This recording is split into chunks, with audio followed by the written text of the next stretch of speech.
संसदेच्या पावसाळी अधिवेशनाच्या दुसऱ्या दिवशीही विरोधकांचा गदारोळ कायम. दोन्ही सदनांचं कामकाज दुपारी 2 वाजेपर्यंत तहकूब.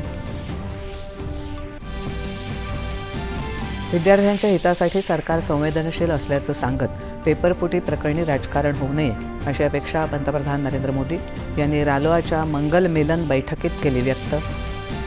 प्रत्येक मुक्त व्यापार करारात भारतीय शेतकऱ्यांचं कल्याण आणि राष्ट्रहित केंद्रस्थानी असल्याचा पंतप्रधानांचा पुनरुच्चार.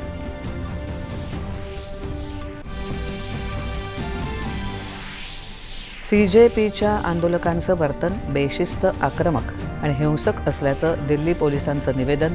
118 पेक्षा अधिक पोलीस कर्मी जखमी. कॅनॉट प्लेस हिंसाचार प्रकरणी अज्ञात व्यक्तींविरोधात FIR दाखल.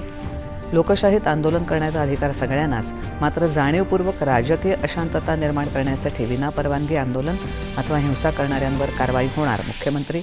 मुंबई पोलिसांनी शहरात कायदा आणि सुव्यवस्था कायम राखण्यासाठी 23 जुलै ते 6 ऑगस्ट या कालावधीत जमावबंदी आदेश लागू करण्याचा घेतला निर्णय. डेंग्यूवरील पहिल्या लसीला भारतीय औषध महानियंत्रकांची मंजुरी. क्युडेंगा नावाची लस टाकेडा बायोफार्मास्युटिकल्स या भारतीय कंपनीनं केली विकसित.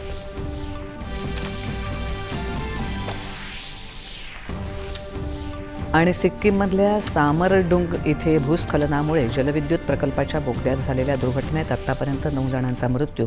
पंतप्रधानांकडून दुःख व्यक्त. गृहमंत्र्यांनीही सर्वतोपरी मदतीचं दिलं आश्वासन.